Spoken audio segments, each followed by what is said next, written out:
Hello friends, ಇವತ್ತಿನ ವಿಡಿಯೋದಲ್ಲಿ ನಾವು ಸೌಜಿ ಮಂದಿ ಮಾಡುವಂಥ ಮಟನ್ ಕರಿ ಯಾವ ರೀತಿ ಮಾಡ್ಬೋದು ಅಂತ ನೋಡೋಣ.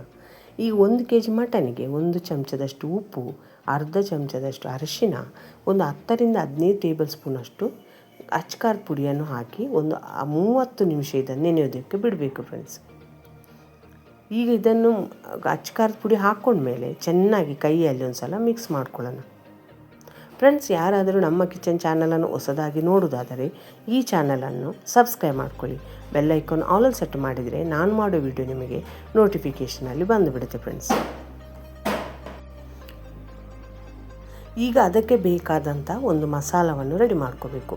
ಇಲ್ಲಿ ಒಂದು ಈರುಳ್ಳಿಯನ್ನು ಮತ್ತು ಅರ್ಧ ಹೋಳು ಒಣ ಕೊಬ್ಬರಿಯನ್ನು ಒಂದು ಸ್ವಲ್ಪ ಬಿಸಿಯಲ್ಲಿ ಸುಡಬೇಕು ಫ್ರೆಂಡ್ಸ್. ಭಾಳ ಒಣ ಕೊಬ್ಬರಿ ಕಪ್ಪಾಗೋದೇನು ಬೇಡ, ಒಂದು ಸ್ವಲ್ಪ ಮೇಲ್ಮೇಲೆ ಕಪ್ಪಾದರೆ ಸಾಕು ಫ್ರೆಂಡ್ಸ್.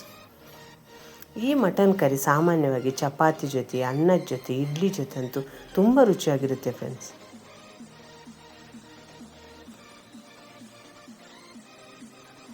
ಈಗ ಇಲ್ಲಿ ಒಂದು ಕುಕ್ಕರ್ ತಗೊಂಡು ಅದಕ್ಕೆ ಒಂದು 2ರಿಂದ 3 ಟೇಬಲ್ ಸ್ಪೂನಷ್ಟು ಎಣ್ಣೆಯನ್ನು ಹಾಕ್ಕೋಬೇಕು. ಎಣ್ಣೆ ಸ್ವಲ್ಪ ಜಾಸ್ತಿ ಹಾಕ್ಕೊಂಡ್ರೂ ಏನೂ ಅಡ್ಡಿ ಇಲ್ಲ ಫ್ರೆಂಡ್ಸ್, ಯಾಕಂದರೆ ಈ ಸೌಜಿ ಮಂದಿ ಮಾಡುವಂಥ ಅಡುಗೆಯಲ್ಲಿ ಸ್ವಲ್ಪ ಎಣ್ಣೆ ಅಂಶ ಜಾಸ್ತಿನೇ ಇರುತ್ತೆ ಫ್ರೆಂಡ್ಸ್. ಈಗ ಎಣ್ಣೆ ಚೆನ್ನಾಗಿ ಬಿಸಿ ಆದಮೇಲೆ ಅದಕ್ಕೆ ನಾನು ರೆಡಿ ಮಾಡಿಟ್ಟಿರುವಂಥ ಮಟನನ್ನು ಈಗ ಹಾಕ್ಕೊತಿದ್ದೇನೆ. ಇದನ್ನೊಂದು 10 ನಿಮಿಷ ಎಣ್ಣೆಯಲ್ಲಿ ಚೆನ್ನಾಗಿ ಮಿಕ್ಸ್ ಮಾಡ್ತಾನೆ ಇರಬೇಕು ಫ್ರೆಂಡ್ಸ್. ಅದನ್ನು ತಳ ಹತ್ತೋದಕ್ಕೆ ಬಿಡಬಾರ್ದು.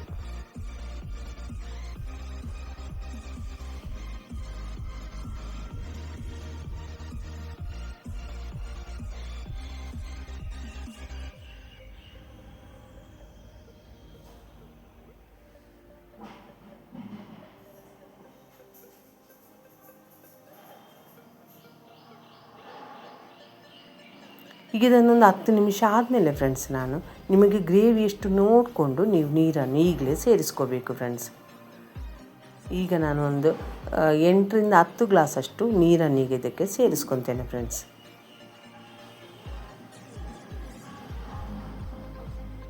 ನೀರನ್ನು ಸೇರಿಸ್ಕೊಂಡ್ಮೇಲೆ ಕುಕ್ಕರ್ನಲ್ಲಿ ಸಾಮಾನ್ಯವಾಗಿ ಎಳೆ ಮಟನ್ ಆದರೆ ಒಂದು 4ರಿಂದ 5 ವಿಸಿಲ್ ಕೂಗಿಸ್ಕೋಬೇಕು.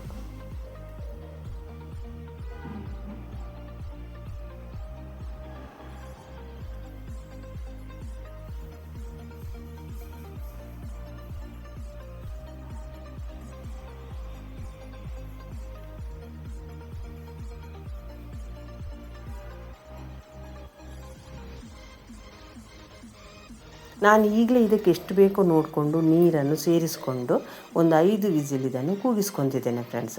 ಆಮೇಲೆ ಏನಾದರೂ ನೀವು ನೀರನ್ನು ಸೇರಿಸ್ಕೊಳ್ಳೋದಿದ್ದರೆ ಬಿಸಿ ನೀರನ್ನೇ ಸೇರಿಸ್ಕೋಬೇಕು. ಅದಕ್ಕೋಸ್ಕರ ನಾನು ಇವಾಗಲೇ ನೀರನ್ನು ಸೇರಿಸ್ಕೊಂಡಿದ್ದೇನೆ ಫ್ರೆಂಡ್ಸ್. ಈಗ ಅದು ಕುಕ್ಕರಲ್ಲಿ ಸಿಟಿ ಆಗೋವರೆಗೆ ನಾವು ಮಿಕ್ಸಿ ಜಾರಲ್ಲಿ ಏನು ರುಬ್ಕೋಬೇಕು ಅದನ್ನು ರುಬ್ಕೊಳ್ಳೋಣ.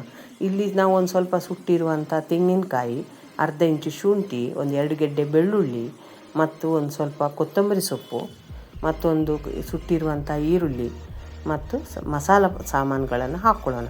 1-2 ಚಕ್ಕೆ, 1-2 ಏಲಕ್ಕಿ, ಸಾಜೀರಿಗೆ, ಒಂದು ಪಲಾವ್ ಎಲೆ ಎಲ್ಲವನ್ನು ಹಾಕ್ಕೊಂಡು ಒಂದು ಸಲ ಎಲ್ಲವನ್ನು ಒಂದು ಸ್ವಲ್ಪ ತರಿಯಾಗಿ ನಾವು ರುಬ್ಕೊಂಡ್ರೂ ಪರವಾಗಿಲ್ಲ, ಭಾಳ ನೈಸ್ ಆಗಬೇಕಂತ ಏನಿಲ್ಲ ಫ್ರೆಂಡ್ಸ್. ಈ ಕೊತ್ತಂಬರಿ ಸ್ವಲ್ಪ ನೀರು ಹಾಕ್ಕೊಂಡೆ ಸ್ವಲ್ಪ ತರಿಯಾಗಿ ರುಬ್ಕೋಬೇಕು. ಈಗ ಒಂದು 5 ಸಿಟಿ ಆದಮೇಲೆ ನಾನು ನಿಮಗೆ ತೆಗೆದು ತೋರಿಸಿದ್ದೇನೆ ಫ್ರೆಂಡ್ಸ್. ಇಲ್ಲಿ ನಿಮಗೆ ಏನು ಉಪ್ಪು ಖಾರ ಏನೇ ಕಡಿಮೆ ಆಗಿದ್ರೂ ನೀವು ಇಲ್ಲಿ ಸೇರಿಸ್ಕೋಬೋದು ಫ್ರೆಂಡ್ಸ್. ಈಗ 5 ಸಿಟಿ ಆಗಿದೆ, ಚೆನ್ನಾಗಿ ಮಟನ್ ಬೆಂದಿದೆ ಫ್ರೆಂಡ್ಸ್.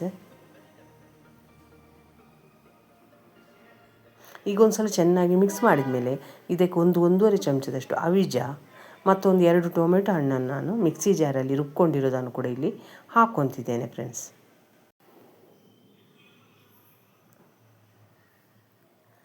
ಈಗ ಇದ್ರ ಜೊತೆಗೇನೆ ನಾನು ಆವಾಗಲೇ ರುಬ್ಬಿಟ್ಟಿರುವಂಥ ತೆಂಗಿನಕಾಯಿ ಮಸಾಲ ಕೂಡ ಇಲ್ಲಿ ಸೇರಿಸ್ಕೊತೇನೆ ಫ್ರೆಂಡ್ಸ್.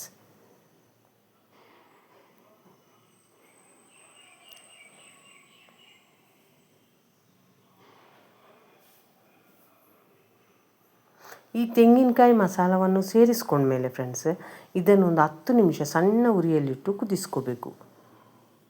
ಅದಕ್ಕೇನು ಕುಕ್ಕರ್ ಮುಚ್ಚಳ ಮುಚ್ಚಿಯನ್ನು ಕುದಿಸೋದು ಬೇಡ.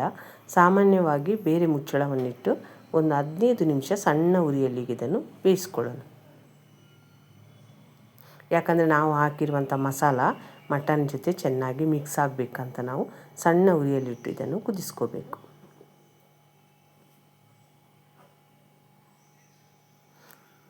ಒಂದು 15 ನಿಮಿಷ ಆದಮೇಲೆ ನಾನು ನಿಮಗೆ ತೆಗೆದು ತೋರಿಸಿದ್ದೇನೆ ಫ್ರೆಂಡ್ಸ್. ಮಟನ್ ಗ್ರೇವಿ ಯಾವ ರೀತಿ ರೆಡಿಯಾಗಿದೆ ಅಂತ ನೀವು ವಿಡಿಯೋದಲ್ಲಿ ನೋಡ್ತಿರ್ಬೋದು.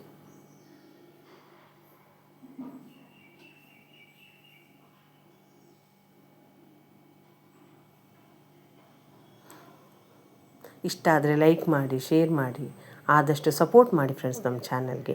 ಈಗ ಇದನ್ನು ನಾನು ಇಡ್ಲಿ ಜೊತೆ ಸರ್ವ್ ಮಾಡ್ತಿದ್ದೇನೆ ಫ್ರೆಂಡ್ಸ್.